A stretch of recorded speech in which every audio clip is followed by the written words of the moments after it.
Friends, बाल मंदिर के इस YouTube चैनल पर आपका एक बार फिर हार्दिक स्वागत है। हमने लास्ट क्लास के अंदर उत्प्रेरक के बारे में पढ़ा था कि उत्प्रेरक क्या होता है, उत्प्रेरक के प्रकार कौन कौन से हैं।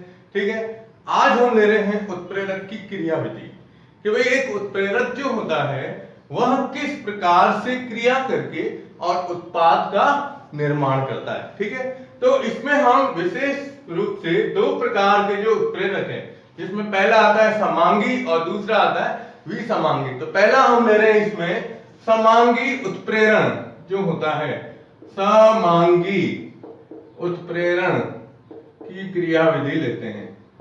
समांगी उत्प्रेरण की क्रियाविधि आज हम लेने जा रहे हैं। ठीक है, देखिए सबसे पहले तो आपको ये ध्यान रखना है कि समांगी उत्प्रेरण किससे कहते हैं। समांगी उत्प्रेरक वर्ड आता है ना, तो समांगी उत्प्रेरक क्या होता है आपको पता है कि ऐसी रासायनिक अभिक्रियाएं जिसमें क्रियाकारक, उत्पाद और उत्प्रेरक तीनों की भौतिक अवस्थाएं क्या होती है, समान होती है, तो उसे हम समांगी उत्प्रेरण के अंतर्गत लेते हैं। ठीक है, तो अब इसकी क्रियाविधि किस प्रकार से होती है, तो हम एक सामान्य अभिक्रिया लेते हैं। देखो इसको एग्जाम्पल के हिसाब से कैसे समझाते हैं, तो जैसे मान लो एक अभिकारक है A, ये B से क्रिया करके और उत्पाद बनाता है AB, यानी ये दोनों क्या है, क्रियाकारक है। ठीक है, ये क्या बना, उत्पाद। अब आप इसमें देख रहे हो कि मैंने इस तीर के निशान के ऊपर कोई भी उत्प्रेरक नहीं लिखा है, यानी ये उत्प्रेरक की अनुपस्थिति में जब ये रिएक्शन लेते हैं तो इसमें अभिक्रिया जो होती है उसकी दर कैसी होती है, तो ये धीमी गति से क्रिया संपन्न होगी, बहुत ही धीमी गति से, है ना। अब हम इसके अंदर क्या करते हैं, उत्प्रेरक मिलाना है। रिएक्शन सेम है, उत्प्रेरक मिला दो, तो A प्लस B, यहां मैंने लिख दिया उत्प्रेरक, कोई भी उत्प्रेरक लिया, ये बना उत्पाद, लेकिन इसमें अब गति क्या हो जाएगी, तीव्र गति। अभिक्रिया तीव्र गति से क्या होगी, संपन्न हो जाएगी, है ना। तो ये उत्प्रेरक की अंतर्गत आता है। वास्तव में क्या होता है कि अगर हम यहां लेते हैं उत्प्रेरक से संबंधित जब ग्राफ लिया जाता है ना, तो उत्प्रेरक की अनुपस्थिति में जब अभिक्रिया होती है वो इस तरह से संपन्न होगी, ये यूं, ये उत्प्रेरक की अनुपस्थिति में होती है, उत्प्रेरक की अनुपस्थिति में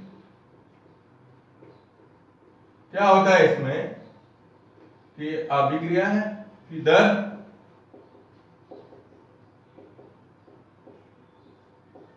ठीक है। अब होता यूं है कि यहां पर हम लेते हैं क्रियाकारक जो आपस में जुड़ते हैं, फिर इसमें क्या होता है, मध्यवर्ती बनता है, और मध्यवर्ती के बाद फिर यहां पर क्या आता है, उत्पाद आता है। ठीक है ना, तो ये सक्रियण ऊर्जा के लिए ग्राफ दिया गया है कि अभिक्रिया की दर और इधर आती है सक्रियण ऊर्जा। सक्रियण ऊर्जा का मतलब यहां पर हम ये लेते हैं कि वहां न्यूनतम ऊर्जा जिस पर एक मतलब क्रियाकारक जो होते हैं वो उस अवरोध को पार करके और उत्पाद का निर्माण करते हैं। अब जैसे ही आपने इसमें उत्प्रेरक मिलाया तो ये जो ग्राफ इतना ऊपर है ना, ये यहां से यहां तक आ जाएगा, ये यूं परिवर्तित हो जाएगा। अब ये होता है उत्प्रेरक की उपस्थिति में, उत्प्रेरक की उपस्थिति में क्रिया होती है। तो देखो कितना गैप आया, यहां से यहां तक का, ये इतना गैप आ गया इसके अंदर, है ना। तो उत्प्रेरक मिलाओगे तब अभिक्रिया तीव्र गति से क्या हो जाएगी, संपन्न हो जाएगी। उत्प्रेरक की अनुपस्थिति में लेते हैं तो यहां हम लेते हैं, ये है उत्प्रेरक की अनुपस्थिति में,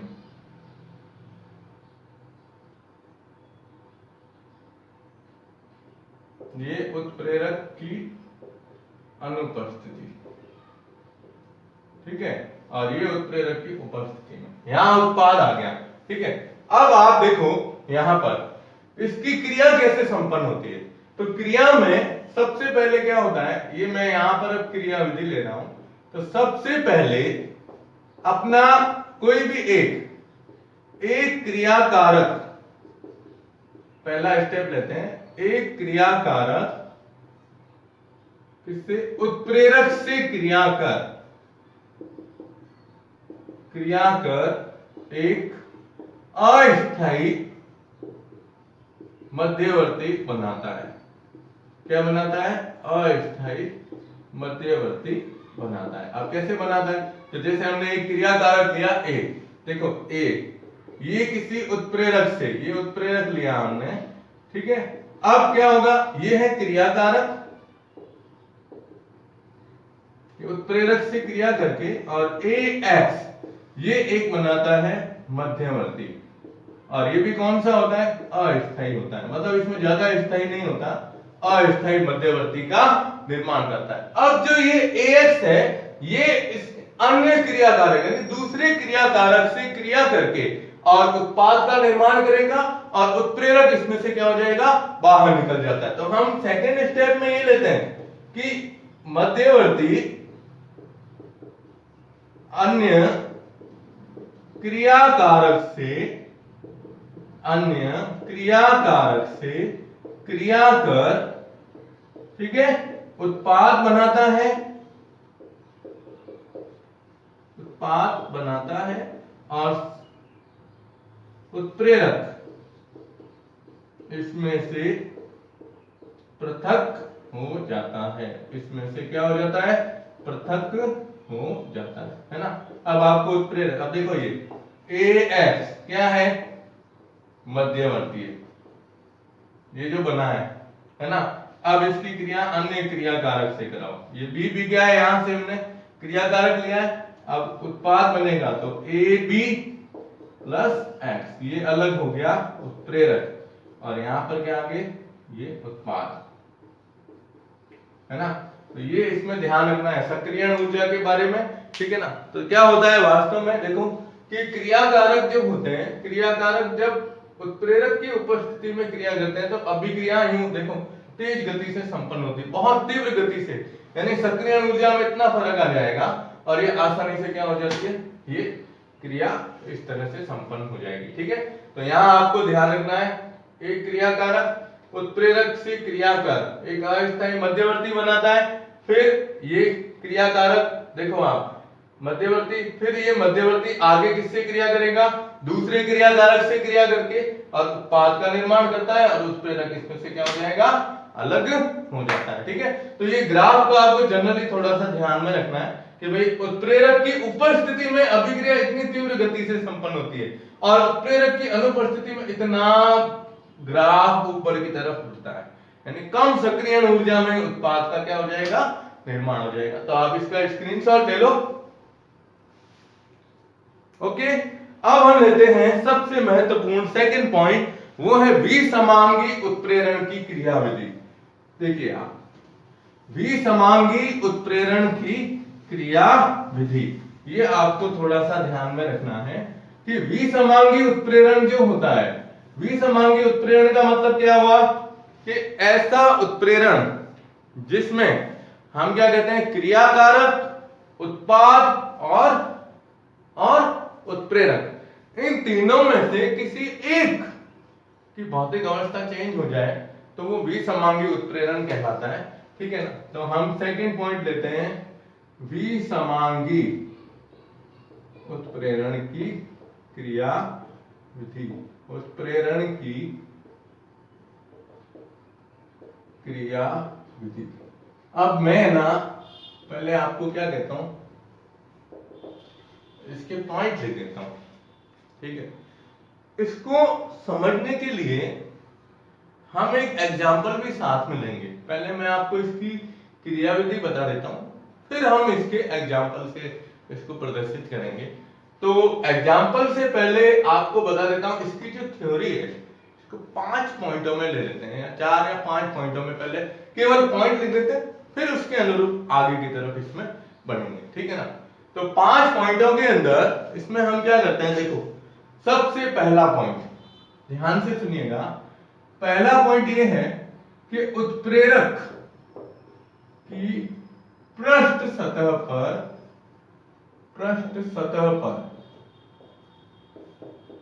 अभिकारक का विसरण, अभिकारक का विसरण करना। विसरण का मतलब होता है फैलना। सतह जो होती है, सतह के ऊपर अभिकारक को फैला दो, ठीक है। दूसरा,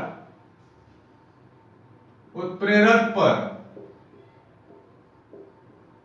या उत्प्रेरक पृष्ठ सतह पर अभिकारक का अधिशोषण, अभिकारक का अधिशोषण होना, ये दूसरा पॉइंट है, ठीक है। फिर तीसरा हम लेंगे रासायनिक क्रिया से बंध बनना, या हम कह सकते हैं उत्पाद का निर्माण होना।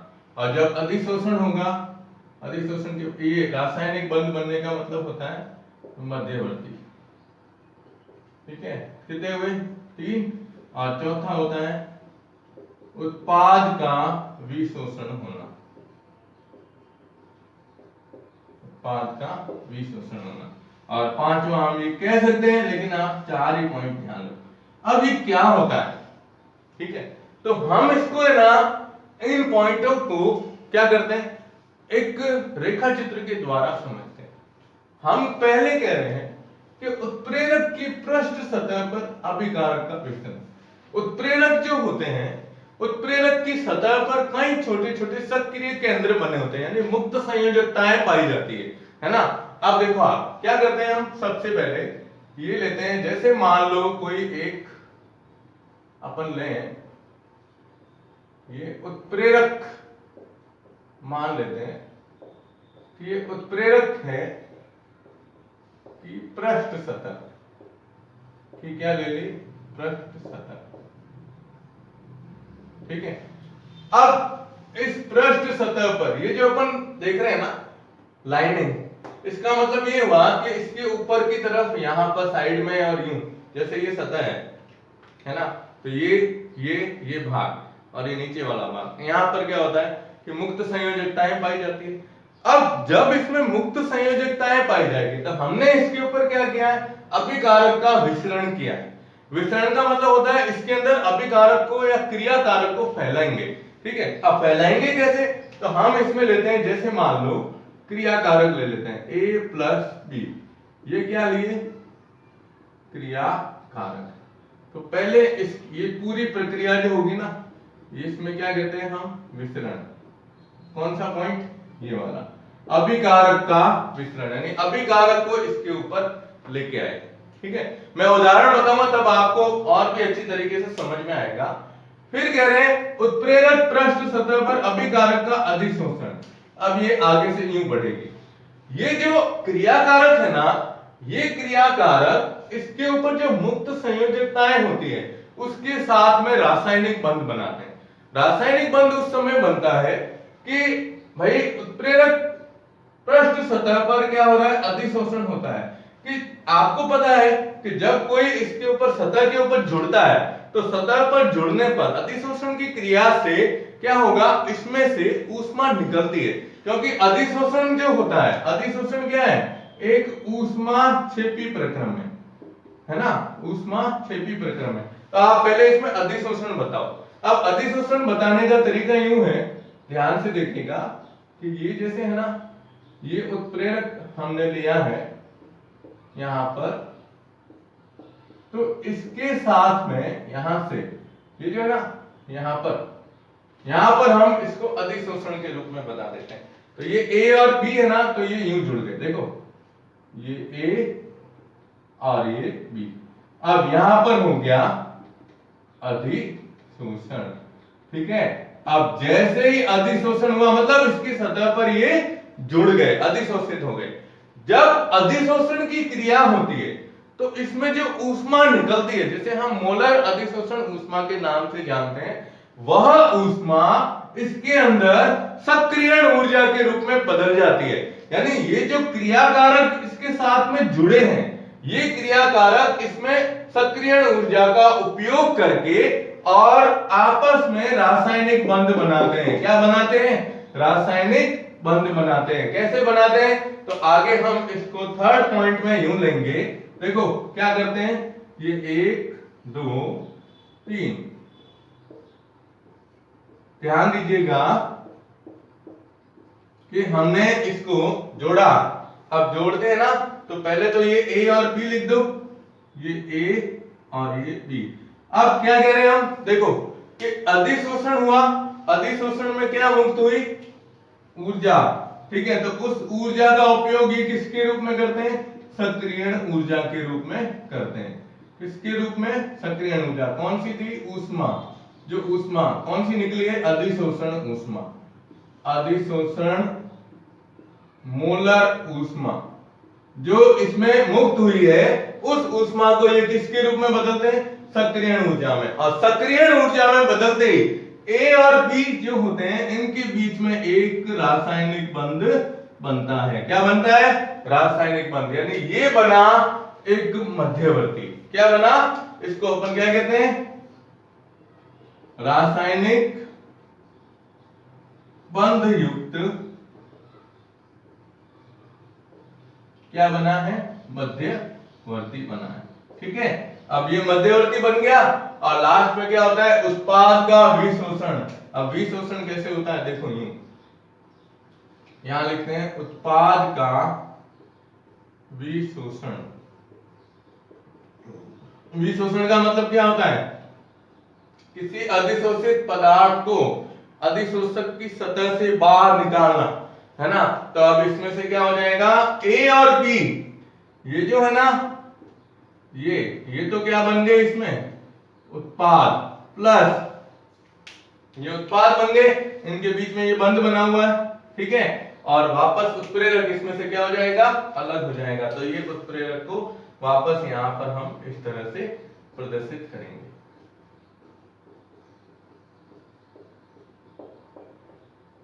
ये क्या आ गई, उत्प्रेरक की सतह, पृष्ठ सतह। ठीक है ना। तो देखो आप, ये इस तरह से हम अधिशोषण की जो क्रिया है, उस अधिशोषण की क्रिया को हम इस प्रकार से समझ सकते हैं कि पहले विसरण हुआ, विसरण का मतलब यूं हुआ। अभी मैं इसको उदाहरण के द्वारा भी बता देता हूं। ठीक है, फिर इनमें अधिशोषण, अधिशोषण से जो ऊष्मा निकली उसको इन्होंने किसके रूप में यूज किया, सक्रियण ऊर्जा के रूप में, और दोनों के बीच में बंध बना, बंध बनते हैं मध्यवर्ती। फिर इसमें कौन सी क्रिया होती है, विशोषण की क्रिया होते ही ये उत्पाद अलग हो जाता है और उत्प्रेरक की सतह वापस पहले जैसी हो जाती है। ठीक है, तो आप इसका स्क्रीनशॉट ले लो। ओके, अब मैं इसको एक उदाहरण के द्वारा बता देता हूं, सिंपल तरीके से। ठीक है ना, देखो अब उदाहरण में आपको सिंपल सा एग्जांपल बता देता हूं। वह एग्जांपल है, आपने पढ़ा है विसमांगी उत्प्रेरण की क्रिया जो थी, जिसमें हमने लिया था नाइट्रोजन और हाइड्रोजन की क्रिया से किसका निर्माण होना, याद है आपको, नाइट्रोजन और हाइड्रोजन की क्रिया से किसका निर्माण होता है, भूल गए, अमोनिया का, है ना। तो देखो ये क्रिया है। अब एग्जांपल मैं यहां पर ले लेता हूं, चलो इसको एग्जांपल को यहीं बता देता हूं कि जैसे एग्जांपल है इसका N2 + H2, क्या बना, 2NH3। ये अभिक्रिया तो आपकी रटी हुई होगी। और उत्प्रेरक क्या होता है इसमें, आयरन। अब ये क्या है, विसमांगी है। विसमांगी क्यों है, क्योंकि इसमें आप देख रहे हो कि nitrogen gas, hydrogen gas, ammonia gas, लेकिन आयरन क्या होता है, ठोस होता है। ठीक है, अब ये क्रिया कैसे होती है, देखो आप, बिल्कुल सरल तरीके से आपको बता रहा हूं।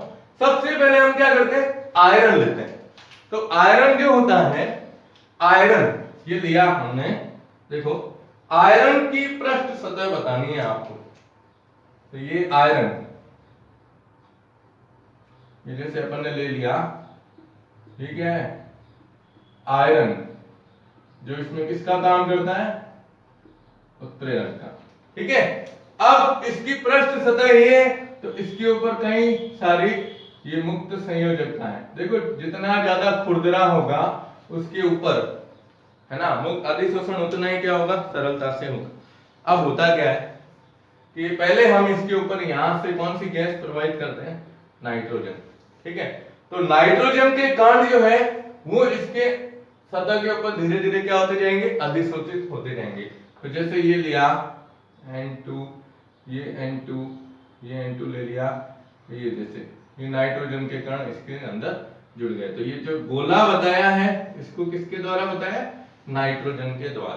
ठीक है, अब कुछ समय बाद हम इसके ऊपर कौन सी गैस लेते हैं, हाइड्रोजन।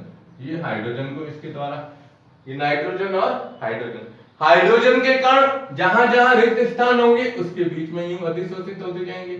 ये इस तरह से जुड़ गए, है ना। तो ये जुड़ गए, यहाँ पे देखो आप इस तरह से। अब क्या होगा कि जब ये अधिशोषण की क्रिया हुई, तो अधिशोषण की क्रिया से क्या हुआ, नाइट्रोजन हाइड्रोजन जो होते हैं, ये जब ऊर्जा निकलती है उस ऊर्जा का उपयोग किसमें करते हैं, सक्रियण ऊर्जा में करते हैं। और सक्रियण ऊर्जा में करने के बाद जैसे ही सक्रियण ऊर्जा इनको मिलती है तो ये रासायनिक बंध बना देते हैं परस्पर। अब रासायनिक बंध कैसे बनता है, देखो आप, रासायनिक बंध के लिए ये जो है ना सतह, ये नाइट्रोजन और हाइड्रोजन की हम लेते हैं, देखो इसके और इसके बीच में बंध बन गया, इसके और इसके बीच में, इसके और इसके बीच में जैसे यूं बंध बन गए, है ना, ये ना इनके ये यूं बंध बन गए इसके ऊपर। आप इसको यूं बता दो, ये इसके यूं बंध बनना जो हो गए। अब यहां से ये बंध बन गया, तो यहां से भी आप बता दो एक बंध इसके बीच में। जैसे ये बंध बनते हैं तो बंध बनते ही क्या हो जाएगा, देखिए ये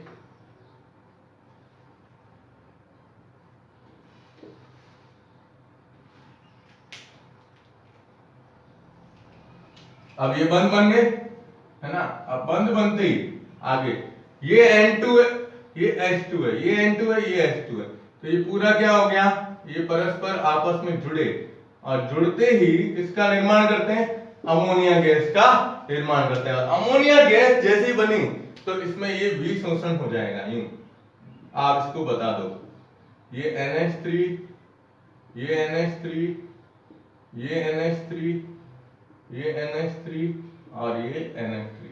अब ये कौन सी प्रक्रिया हुई, विशोषण की, ठीक है। और ये कौन सी हो रही थी, यहां से अधिशोषण की क्रिया, है ना। और यहां से भी ये क्या हो रहा था, अधिशोषण। और विशोषण होते ही वापस, और ये बीच में क्या हो रहा है, इसमें रासायनिक बंध बन रहे, ठीक है। तो ये इस तरह से क्या होता है कि क्रिया होती है, और क्रिया होते ही अमोनिया जैसे ही बनी, अमोनिया इसमें से सतह छोड़ देगी और सतह छोड़ते ही वापस पहले वाली स्थिति इसके अंदर बन जाती है। तो ये थोड़ा सा ध्यान रखिएगा, अधिशोषण की प्रक्रिया इसमें इस तरह से संपन्न होती है, ठीक है। तो आप इसका स्क्रीनशॉट ले लो। ओके, अब हम इस पार्ट के अंदर, मतलब उत्प्रेरक के अंदर एक नया पॉइंट लेते हैं। चलो ये तो उत्प्रेरण की क्रियाविधि इसमें संपन्न हो गई, ठीक है ना। अब हम इसके अंदर लेते हैं जो आपने पढ़ा है विशेष तौर पे, वो है एंजाइम। बायो के अंदर पढ़ा हुआ है एंजाइम, जिसे नाम दिया गया है जैव रासायनिक उत्प्रेरक, जैव रासायनिक उत्प्रेरक। जानते हो आप, नाइट्रोजन युक्त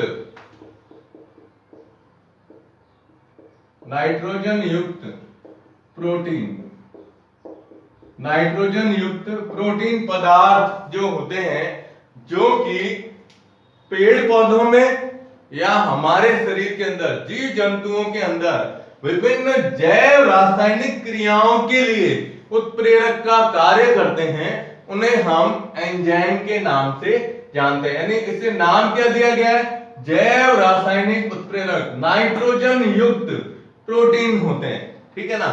अब ये क्या होते हैं, तो आपने बायो के अंदर तो इसको बहुत अच्छे तरीके से पढ़ा है, लेकिन अपने केमिस्ट्री के अंदर इसमें कुछ उदाहरण दिए गए एंजाइमी क्रियाओं के, ठीक है, और कुछ इसमें एंजाइम के गुणधर्म दिए हुए, और एक एंजाइम की क्रियाविधि दी गई कि भाई एंजाइम किस प्रकार से क्रिया संपन्न करता है। तो एंजाइम की परिभाषा हम क्या लिखेंगे कि नाइट्रोजन युक्त प्रोटीन, नाइट्रोजन युक्त प्रोटीन, है ना, जो विभिन्न जैव रासायनिक क्रियाएं जो होती है उसके लिए उत्प्रेरक का कार्य करते हैं, उन यौगिकों को या उन्हें हम क्या कहते हैं, एंजाइम। और ये एक तरह से जैव अणु है, आप बायोमोलिक्यूल्स जो है जैव अणु के अंतर्गत ही ये आता है, ठीक है ना।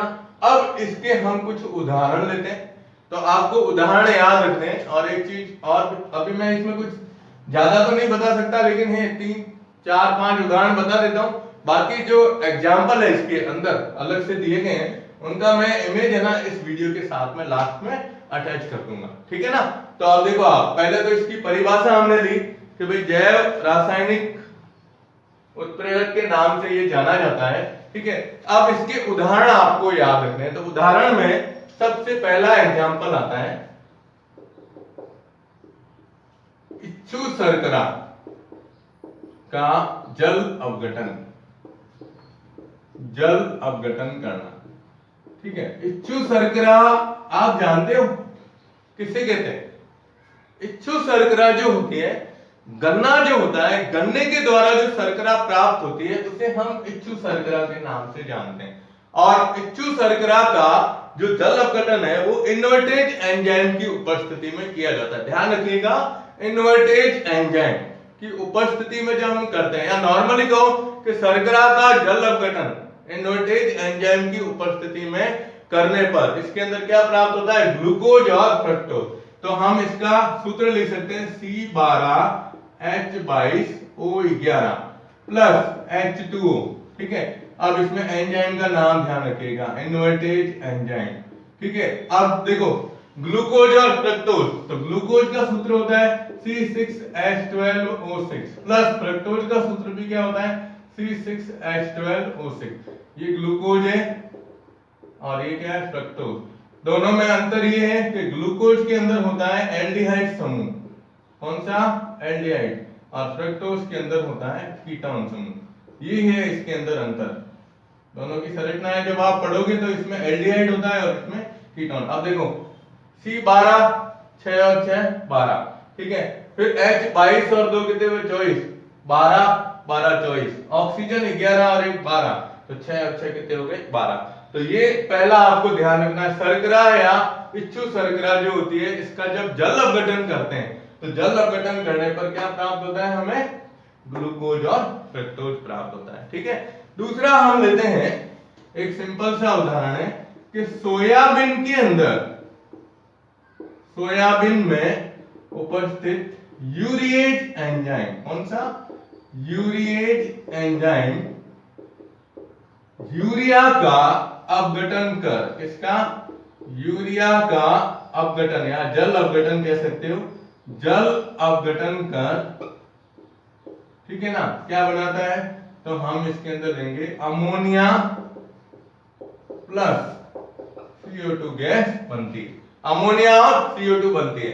तो यूरिया का सूत्र याद रखना है, NH2C double bond NH2 plus H2O। अब देखो, एंजाइम कौन सा है? यूरिएज। एंजाइम हमेशा ऊपर लिखा जाता है, इसमें है ना ये तीर के निशान के ऊपर, क्योंकि ये उत्प्रेरक है तो उत्प्रेरक के रूप में दिया गया है। अब आप देखो, बनाना क्या है? अमोनिया और CO2, है ना। तो यहां जो 2 हाइड्रोजन है, इसमें से एक हाइड्रोजन इसके साथ जोड़ो तो NH3, एक हाइड्रोजन बचा हुआ इसके साथ जोड़ो तो 2 तो बन जाएंगे NH3 प्लस, अब देखो CO और यहां से O, ये क्या बना? CO2। तो ये क्या बनी? अमोनिया और CO2 बनती है। तो एंजाइम, ये तो 2 उदाहरण है, और भी अपन लेते हैं आगे 2-3 उदाहरण और ले लेते हैं, ठीक है ना। तो ये यूरिया है, यूरिया का जल अपघटन किया यूरिएज की उपस्थिति में, तो अमोनिया में क्या बना? Carbon dioxide. इसका स्क्रीनशॉट ले लो आप।